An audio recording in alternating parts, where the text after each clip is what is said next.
Hello friend, easy technical में आपका स्वागत है। मैं हूं सूरज और आज मैं चैप्टर ये 1 का भाग 2 बताने वाला हूं, क्योंकि इससे पहले मैं बताया था ये file menu, complete file menu का मैंने वीडियो बनाया था। आप वीडियो जा करके देख सकते हो। आज मैं पेंट एप्लीकेशन का जो सेकेंड पार्ट है वो मैं बताने वाला हूँ। तो इससे पहले ये फाइल में जितने सारे ऑप्शन थे इसके बारे में मैंने बताया था। इस बार सेकेंड पार्ट में मैं बताने वाला हूँ होम टैब के बारे में। होम टैब में यहाँ पे जो ऑप्शन दिखाई दे रहे हैं, तो दोस्तों यहाँ पे दिखाई दे रहे हैं कट, कॉपी, पेस्ट। इसके बारे में समझते हैं। कट के साथ में भी आप कॉपी कर सकते, कट के साथ में भी आप पेस्ट कर सकते हो, कॉपी के साथ में भी पेस्ट कर सकते हो। तो कट का मतलब ये होता है कि आप किसी भी चीज़ को रिमूव कर सकते हो। मान लीजिए कि यदि हमें एक कुछ लेना है, जैसे एक स्टार लेना है। आप स्टार लेने के बाद आपको सेलेक्ट करने होंगे, क्योंकि यहाँ पे 2 ऑप्शन जो है वो दिखाई नहीं दे रहे हैं। इसका मतलब हमें एक सेलेक्ट ऑप्शन का यूज करना होगा। इसे सेलेक्ट करना होगा। सेलेक्ट करने के बाद जो ही आप ये कट ऑप्शन को क्लिक करोगे तो देखोगे कि ये यहाँ से हट चुका है, और जो ही आप पेस्ट को क्लिक कर दोगे तो ये यहाँ पे क्या हो जाएगा, फिर से री इंसर्ट हो जाएगा, क्योंकि हमारा एक बार कट हो चुका था। तो अगर आप चाहे तो किसी दूसरे एप्लीकेशन में भी पेस्ट करना चाहते हो, यानी ये चीज़ को वापस ले जाना चाहते हो दूसरे एप्लीकेशन में, तो आप ले जा सकते हो। तो यहाँ पे एक बार कट करोगे तो ये कट हो गया, पेस्ट कर दोगे तो जो भी चीज़ हटा हुआ है वो फिर से वापस आ जाएगा। अगर हमें दूसरे एप्लीकेशन में लेना है, जैसे मैं एक वर्डपैड का एप्लीकेशन लेता हूँ, वहाँ पे कट हो चुका है, अगर मैं यहाँ पे पेस्ट करूँगा तो वो जो भी डेटा है वो यहाँ पे भी आ जाएगा। तो कट पेस्ट का मतलब किसी भी ऑब्जेक्ट को आप रिमूव कर सकते हो। सेकेंड जो आपके पास ऑप्शन दिखाई दे रहे हैं copy and paste. Copy paste में आप एक का डुप्लीकेट बना सकते हो। तो जैसे मैं यहाँ पे स्टार को ही सिलेक्ट कर लेता हूँ। कॉपी क्लिक करने के बाद जो ही आप पेस्ट को क्लिक कर दोगे तो ये देखोगे कि आपका ये जो भी ये ऑब्जेक्ट है वो डुप्लीकेट हो चुका है। तो मैं यहाँ से फिर से पेस्ट करता हूँ, फिर से पेस्ट करता हूँ। ये देखोगे जितने बार आप ये पेस्ट को क्लिक करोगे उतना ये ऑप्शन आपका डुप्लीकेट होता जाएगा। अगले जो ऑप्शन है उसके बारे में समझाता हूँ। अगले जो ऑप्शन है सेलेक्ट। एक सेलेक्ट में जब आप जाओगे तो यहाँ पे एक रेक्टेंगुलर सिलेक्शन है, फ्री फ्रॉम सेलेक्ट है, सेलेक्ट ऑल है। तो सेलेक्ट ऑल के बारे में पहले मैं बता दूँ।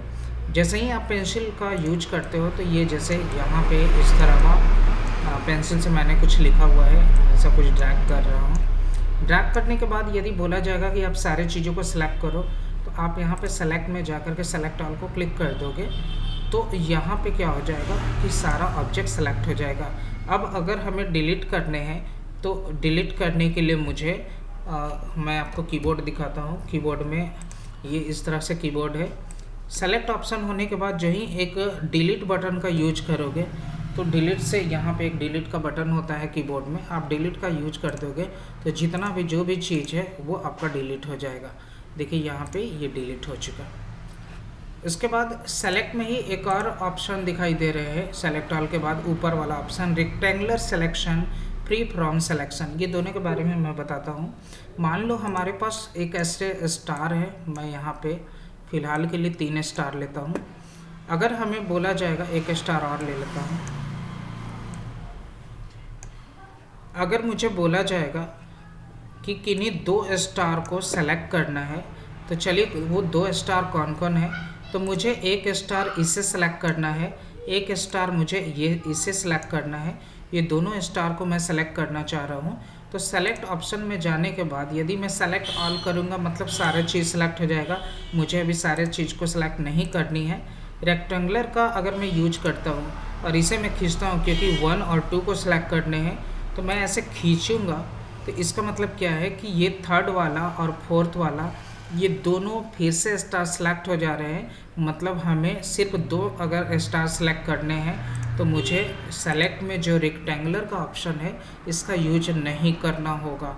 इसके लिए मुझे फ्री फ्रॉम सेलेक्ट का यूज करना पड़ेगा। फ्री फ्रॉम सेलेक्ट का मतलब आप जैसे चाहे वैसे अपने अकॉर्डिंग आप इसे सेलेक्ट कर सकते हो। तो फिलहाल के लिए मैं यहाँ पे ऐसे कुछ सेलेक्ट करता हूँ। ये आपको देखने में पेंसिल दिखाई दे रहा है, बट ये पेंसिल नहीं है, ये सेलेक्ट का टूल है। मैं ये सेलेक्ट कर लिया, लेकिन दिखाई दे रहा है ये पूरा।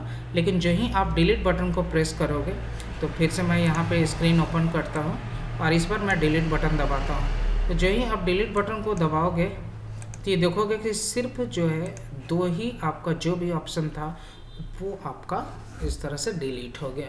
मैं इसे वापस लाना चाहता हूँ तो कंट्रोल के साथ में जेड बटन दबा दूंगा तो ये वापस आ जाएगा।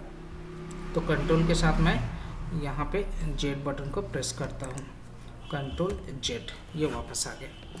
तो आप लोग को समझ में आया कि ये रेक्टेंगुलर टूल जो है वो सिस्टम डिफाइन होता है। इसका मतलब ये हमेशा सीधा ही सिलेक्ट होगा, ये हमेशा स्ट्रेट ही सिलेक्ट होता है। आप इसे स्ट्रेट ही, आप इसको डिलीट भी कर सकते हो। यदि आपको बोला जाएगा कि आप अपने अकॉर्डिंग सेलेक्ट करो तो प्री फ्रॉम सिलेक्शन में जा कर के आपको जिसे मर्जी है आप उसे सेलेक्ट कर सकते हो। मान लो मुझे ये दो चीज़ों को सिलेक्ट करनी है तो मैं सिर्फ दो चीज़ों को ही सिलेक्ट करूँगा और डिलीट बटन को प्रेस करूँगा तो सिर्फ दो ही चीज़ डिलीट होंगे। तो दोस्तों ये आप लोग को समझ में आ चुका होगा ये रेक्टेंगुलर टूल से क्या होते हैं और फ्री फ्रॉम सेलेक्ट से क्या होते हैं और सेलेक्ट ऑल से क्या होते हैं। दोस्तों एक नीचे ऑप्शन आपको दिखाई दे रहा है ट्रांसपेरेंट सिलेक्शन। तो मैं ट्रांसपेरेंट सिलेक्शन के बारे में बताता हूँ ये है क्या। मान लो मुझे कुछ लिखने हैं, मैं यहाँ पे टाइप करता हूँ सूरज और यहाँ पे मैं लिख देता हूँ एम्बिशन। ये मैंने कुछ लिख दिया है और इसे मैं फ़िलहाल के लिए डुप्लिकेट करता हूँ। मान लो मुझे डुप्लिकेट करने हैं तो थोड़ी देर पहले मैं बताया था कि किसी भी चीज़ को डुप्लिकेट करने के लिए सिलेक्ट का यूज करना होता है और आप एक बार कॉपी करोगे, आप पेस्ट करोगे तो ये डुप्लिकेट हो जाएगा। अब मैं इसे कलर करना चाह रहा हूँ तो इसके लिए मैंने वीडियो भी बना रखा था कि किसी भी चीज़ का शैडो कैसे करते हो, मिक्स कलर में मैंने ये दिखाया था। फ़िलहाल मैं फिर से इसको समझाता हूँ। ये मैं सूरज एम्बिशन लिखा और मुझे ये चीज़ को सिलेक्ट करने हैं और सिलेक्ट करने के बाद इसे मुझे उठा करके ले जाना है इसमें। जो ही मैं इसे उठा करके ले जा रहा हूँ तो जो बैक वाले जो पोर्शन है वो ढके हुए दिखाई दे रहे हैं। तो ऐसे कंडीशन में आपको जब भी ढके हुए दिखाई नहीं देने हैं तो इसके लिए सेलेक्ट में जाना है।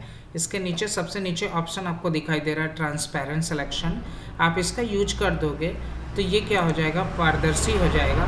मतलब मैं इसे उठा करके अब ले जाऊंगा तो ये वाइट का इफेक्ट नहीं आ जाएगा और ये बहुत ही अट्रैक्टिव ऐसा कुछ शैडो स्टाइल में आपका टेक्स्ट बन जाएगा। तो दोस्तों ये आप लोग को समझ में आ चुका होगा।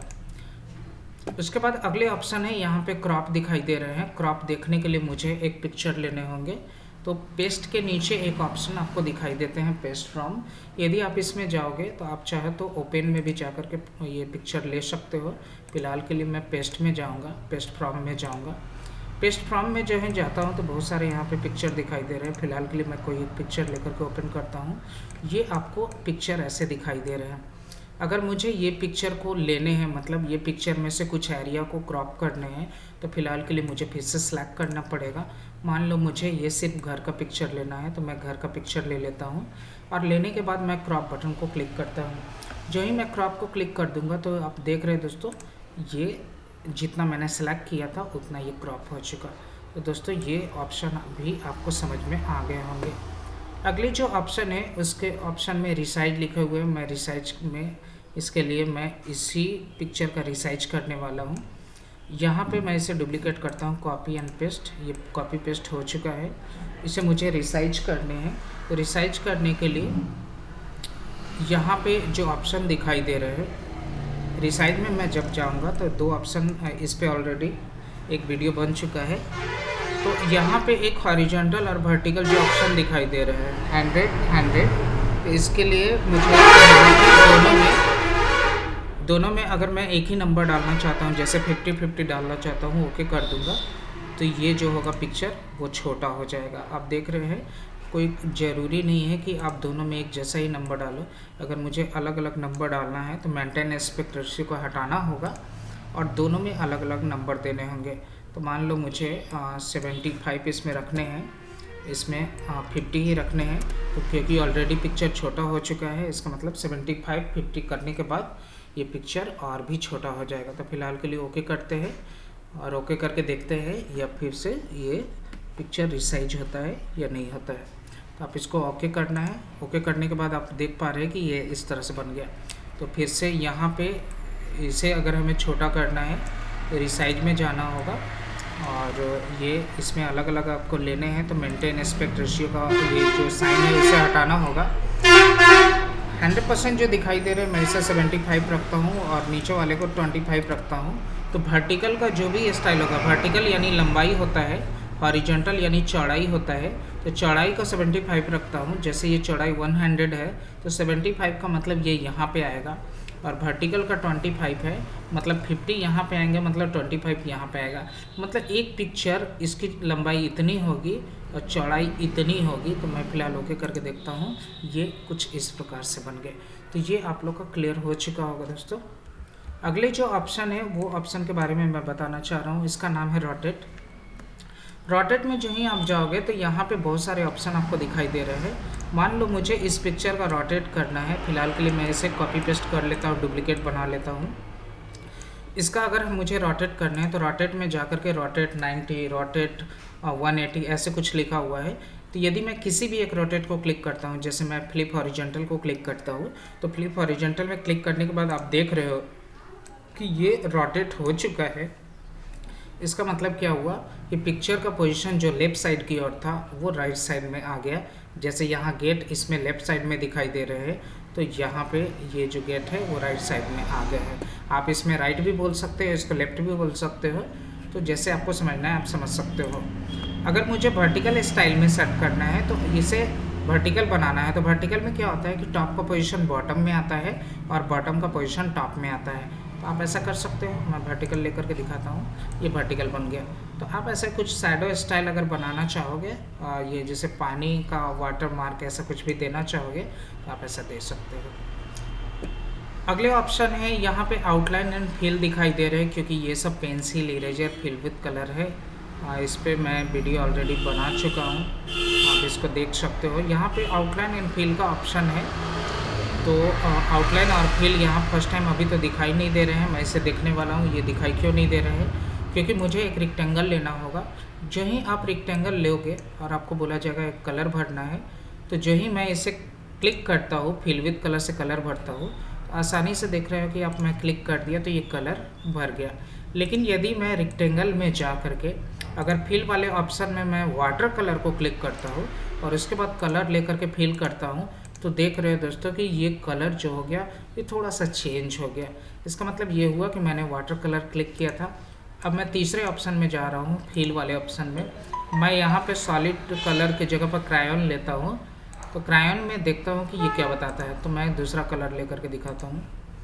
ये मैं क्लिक किया तो ये क्रायन में कुछ ऐसे ऑप्शन दिखाई दिए। जब भी मुझे पूरा कलर अगर लेना होगा तो मुझे यहाँ पे फिल में सॉलिड कलर को क्लिक करना होगा।